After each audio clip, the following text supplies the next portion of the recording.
আসসালামু আলাইকুম প্রিয় দর্শক। সিগারেট ফার্মাসিস্ট কোর্সে আপনারা কিভাবে ভর্তি হবেন সেটা আমি আপনাদেরকে লাইভ বুঝিয়ে দেব। কেননা এই অনলাইনে ফর্ম ফিল আপ করতে গিয়ে আমরা নানা রকম সমস্যার সম্মুখীন হই এবং ফর্ম পূরণ করতে ভুল করে থাকি। তাই অনলাইনে কিভাবে সঠিকভাবে আবেদন করতে হয় আমি সেটা আপনাদেরকে লাইভ একটা ডেমো ভিডিও বানিয়ে দেখিয়ে দিচ্ছি। আশা করি আপনারা সবাই বুঝতে পারবেন।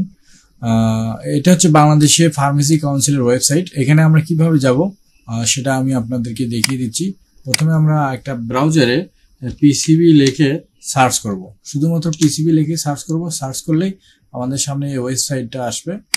এই যে আপনারা দেখতে পাচ্ছেন ওয়েবসাইটটি চলে এসেছে। এখানে আমরা অনেকগুলো মেনু দেখতে পাচ্ছি। সব শেষে যে মেনুটা আছে অনলাইন আবেদন, আমরা এখানে ক্লিক করলে অনলাইন আবেদন একটা সাব মেনু আসবে, আমরা এখানে ক্লিক করব। এখানে ক্লিক করলে আমাদের পিসিবি ড্যাশবোর্ড নামে একটা উইন্ডো আসবে। সেখানে আমরা দেখতে পারবো অ্যাপ্লাই নাও। আমরা এখানে ক্লিক করব। এখানে ক্লিক করলে আমাদের অ্যাপ্লাই অপশনে নিয়ে যাবে। আপনারা এখানে বর্তমানে তিনটে অপশন দেখতে পাচ্ছেন: রেজিস্ট্রেশন সনদের জন্য, মূল রেজিস্ট্রেশন সনদ উত্তোলনের জন্য এবং রেজিস্ট্রেশন সনদ নবায়নের জন্য। কিন্তু এখানে আরও তিনটা ফাংশন থাকার কথা। যেহেতু এই মুহূর্তে ৬৬তম ব্যাচের ভর্তি কার্যক্রম এখনো শুরু হয় নাই বা হইলেও ২-১ দিন সময় লাগবে, সেক্ষেত্রে সার্ভার থেকে এই আরও তিনটা ফাংশন আছে, সেগুলো অফ করে রেখেছে। চলুন তাহলে সেই ফাংশন তিনটে কি আমরা দেখে আসি। আমরা এই যে আপনারা দেখতে পাচ্ছেন এখানে ৬টা অপশন আছে। এই যে এখানে 3টে অপশন হচ্ছে ফার্মেসি সার্টিফিকেট রেজিস্ট্রেশন কোর্সে ভর্তির আবেদন। এটাতেই আমরা সিগারেট ফার্মেসি কোর্সে ভর্তি হব। আর পূর্ববর্তী যারা রেজিস্ট্রেশন করেছিলেন কিন্তু পরীক্ষা অনুষ্ঠিত, তারা এই ফর্মটা প্রেরণ করবেন। এবং যারা পরীক্ষায় ফেল করেছেন, পূর্ববর্তী পরীক্ষায় যেমন ৬৬তম ব্যাচে যারা ফেল করেছেন, তারা এই ফর্মটি পূরণ করবেন। তো আমরা যেহেতু ৬৬তম ব্যাচে ভর্তি হব আগামীতে, সেক্ষেত্রে আমরা এখানে ক্লিক করব।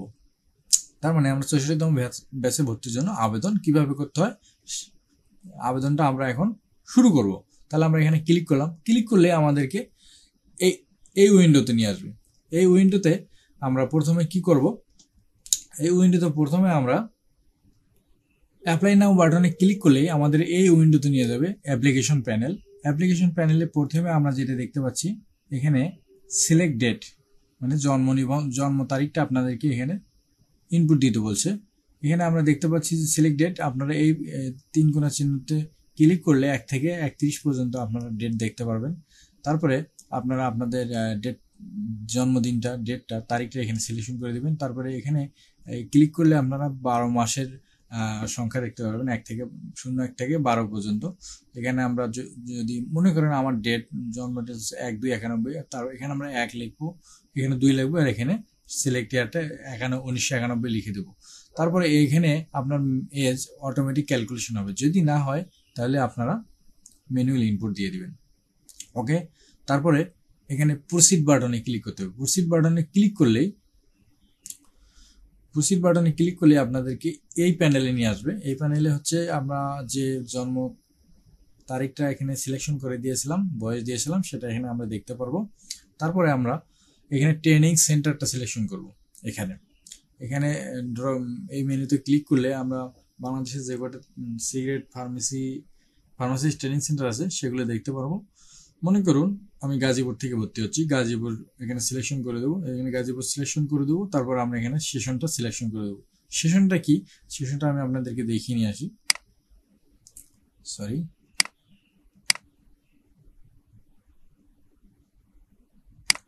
এখানে সেশনটা হচ্ছে এই যে আপনারা দেখতে পাচ্ছেন যে 2025 সালের জুলাই সেশন। হ্যাঁ, জুলাই সেশনে ভর্তির জন্য আবেদন। আমরা যদি ৬৪তম ব্যাচে ভর্তি হই তাহলে আমরা এখানে জুলাই সেশনটা সিলেকশন করে দিব। জুলাই সেশনটা সিলেকশন করে দিলাম। যখনই আমরা এখানে ট্রেনিং সেন্টারটা সিলেকশন করব, তখনই আমাদের পাশে আর একটা ঘর আসবে। এই ট্রেনিং সেন্টারে কয়টি সিট ফাঁকা আছে, অ্যাভেলেবেল আছে, আমরা সেটা দেখতে পারবো। যদি সিট অ্যাভেলেবেল না থাকে আমরা ট্রেনিং সেন্টারটি সিলেকশন করব না, অন্য একটিতে সিলেকশন করব আপনার নিয়ারেস্ট, যেখানে আপনি কোর্সটি ক্লাস করতে সামর্থ্য হবেন। তারপরে আমরা এখানে পার্সোনাল ইনফরমেশন দেখতে পাচ্ছি। এখানে ফুল নাম লিখতে হবে, এসএসসি সার্টিফিকেটে যেরকম আছে সেরকম করে। তারপরে পিতার নাম লিখতে হবে, এসএসসি সার্টিফিকেটে যেরকম আছে ঠিক সেরকমভাবে লিখে দিতে হবে। মাতার নাম লিখতে হবে একইভাবে। তারপরে আপনার যে অ্যাপ্লিকেশন করছে তার একটা মোবাইল নাম্বার দিতে হবে, সচল মোবাইল নাম্বার, যেখানে মেসেজ গেলে সে দেখতে পারবে। তারপরে তার একটা সচল ইমেল অ্যাড্রেস দিতে হবে। এখানে লাল স্টারিং মার্কগুলো সবগুলো ফিল আপ করতে হবে। এখানে আছে পাসিং ইয়ার, আপনি কত সালে এসএসসিটা পাস করেছেন সেই ইয়ারটা এখানে লিখে দিতে হবে। তারপরে এখানে আছে আপনার একটা আইডেন্টিফিকেশন দিতে হবে, সেটা হচ্ছে এনআইডি দিতে পারেন এবং বার্থ সার্টিফিকেটও দিতে পারেন। যদি এটা আগে এনআইডি ছাড়া ছিল না, এখন আপডেট হয়ে এটা বার্থ সার্টিফিকেটও দেওয়া যায়। যদি আপনি এটা সিলেকশন এনআইডি সিলেকশন করেন তবে এখানে এনআইডি নাম্বারটা লিখে দিবেন। এখানে আপনার জেন্ডার দিয়ে দিবেন, মেল না ফিমেল। এই মেনুতে ড্রপ ডাউন মেনুতে 3 কোণা চিহ্নতে ক্লিক করলে এগুলো চলে আসবে, শুধু সিলেকশন করে দিবেন। আর এখানে আপনার যে ফার্মেসি নাম দেখতে পাচ্ছেন, হ্যাঁ, আপনি যে ফার্মেসি থেকে আপনাকে প্রত্যয়ন করেছে বা আপনি যে ফার্মেসিতে কাজ করেন সেই ফার্মেসির নামটা এখানে লিখে দিবেন। হ্যাঁ, আমি আপনাদেরকে দেখিয়ে নিয়ে আসছি। যেমন আমি এখানে মিস্টার সাকিব মেডিকেল থেকে প্রত্যয়নপত্র নিয়েছি, এখানে ফার্মেসির নামটা আমরা লিখে দেব। তারপরে এখানে একটা দেখতে পাচ্ছেন ঠিকানা আছে, ঠিকানাটা আমরা কোথায় লিখব? ঠিকানাটা আমরা যে ফার্মেসি অ্যাড্রেসটা এখানে লিখে দিয়ে দেবো। আপনারা দেখতে পাচ্ছেন এই ঠিকানাটা লিখে দিতে হবে, ফার্মেসিটা যে জায়গায় অবস্থিত সেই অ্যাড্রেসটা লিখে দিতে হবে। ওকে, তারপরে আমরা ন্যাশনালিটি সিলেকশন করব, বাংলাদেশি সিলেকশন অটোমেটিক হয়ে থাকবে। তারপরে সিলেক্ট রিজন, আপনার ধর্মটা এখানে উল্লেখ করে দেবেন এবং এখানে আপনি একটা পিকচার আপলোড করবেন যার সাইজ হবে 300 বাই 300 এবং এটা অবশ্যই 2 MBর নিচে হতে হবে। ওকে, এখানে ক্লিক করলে আপনারা একটা ফটো আপনাকে কম্পিউটারের ফটো ডিরেক্টরিতে নিয়ে যাবে। আপনার যেখানে এই 300 বাই 300 ফটোটি রেখেছেন আপনি সেখানে গিয়ে সিলেকশন করে দিবেন। ওকে, আর আপনি যদি 300 বাই 300 ফটো সাইজ করতে না পারেন তাহলে এই ইমেজ রিসাইজ এখানে ক্লিক করে আপনি আপনার ফটো রিসাইজ করে নিতে পারবেন। এরপরে আমরা এখানকার এই পার্সোনাল ইনফরমেশনগুলো দেওয়ার পরে আপনাদেরকে নিয়ে যাবে, তার নিচে আমরা দেখতে পারবো প্রেজেন্ট অ্যাড্রেসের একটা উইন্ডো আছে।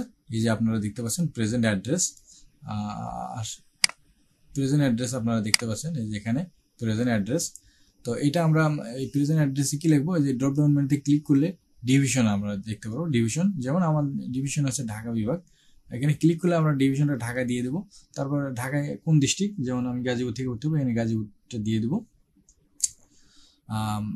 থানা, গাজীপুরে আপনি যে থানায় আছেন সেটা লিখে দিবেন। তারপর কত নম্বর ওয়ার্ড আছেন সেটা লিখে দিবেন। যদি ইউনিয়ন হয় ইউনিয়নটা এখানে সিলেকশন করে দিয়ে দেবেন। ড্রপ ডাউন মেনুতে ক্লিক করলে সবগুলো লিস্ট চলে আসবে, আপনি সিলেকশন করে দিবেন।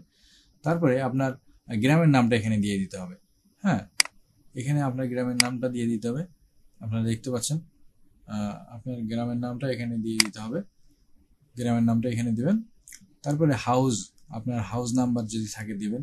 লোকেশন এগুলো সব এই দুটো অপশনাল দিলেও হবে, না দিলেও হবে। তারপর আপনার পোস্ট অফিসের নামটা এখানে দিবেন, এখানে পোস্ট অফিসের নামটা লিখে দিবেন এবং পোস্ট কোডটা এখানে লিখে দিবেন।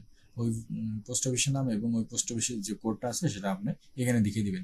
এটা আপনি অবশ্যই আপনার এনআইডি কার্ডের পিছনে দেখলে আপনার পোস্ট নেম এবং পোস্ট কোড উভয় দেখতে পারবেন। এরপরে আপনারা এখানে দেখতে পাচ্ছেন এখানে একটা ঘর আছে, যেটা হচ্ছে এখানে আপনারা দেখতে পাচ্ছেন যে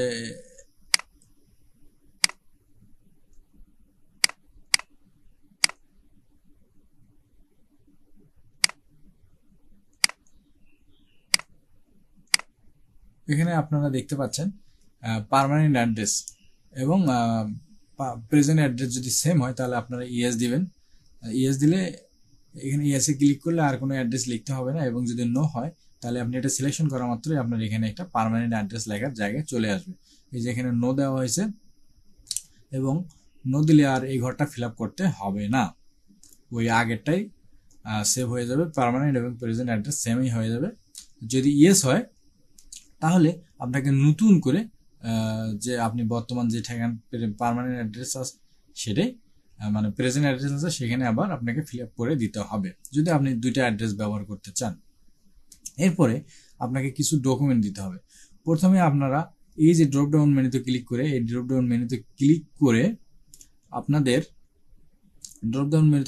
আপনাদের এই যে ডকুমেন্ট নামগুলো সিলেকশন করে নেবেন। প্রথমে আপনারা সাজাবেন এসএসসি সার্টিফিকেট অথবা মার্কশিট, তারপরে ন্যাশনাল আইডি কার্ড অথবা বার্থ সার্টিফিকেট, তারপরে দিবেন হচ্ছে ড্রাইভ লাইসেন্স অথবা এবং তারপরে দিবেন হচ্ছে এক্সপিরিয়েন্স সার্টিফিকেট। এক্সপিরিয়েন্স সার্টিফিকেট হচ্ছে আপনার প্রত্যয়নপত্র। আপনারা এগুলো কিভাবে সিলেকশন করবেন, এই যে দেখেন এই ড্রপ ডাউন মেনুতে ক্লিক করলে এখানে অপশনগুলো আসবে, আপনারা এভাবে পর্যায়ক্রমে সিলেকশন করে করে এগুলো দিয়ে দিবেন।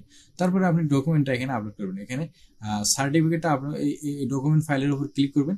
ডকুমেন্ট ফাইলের উপর ক্লিক করলে আপনার কম্পিউটার নিয়ে যাবে যে আপনার ফাইলটা কোথায় আছে, আপনি ফাইলটা সিলেকশন করে এখানে ওকে করে দিবেন, আপনার ফাইলটা এখানে আপলোড হবে। এবং এভাবে আপনি এইভাবে সবগুলোই সেম পদ্ধতিতে সবগুলো ফাইল এখানে আপলোড করবেন এবং ফাইলগুলোর নাম এখানে আপনি দেখতে পারবেন আপনি কোন কোন ফাইলটা আপলোড করেছেন।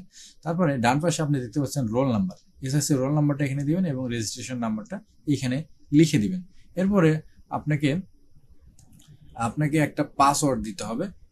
ইউজার পোর্টাল নেম, আপনি ইউজার পোর্টাল নেম বলতে আপনি কিভাবে পিসিবিতে লগ ইন করবেন সেটা সেই পোর্টাল ইউজার নেম এবং পাসওয়ার্ড দিতে হবে। যেমন আপনি পিসিবি প্যানেলে যদি যান তাহলে এখানে লগ ইন দেখতে পাচ্ছেন।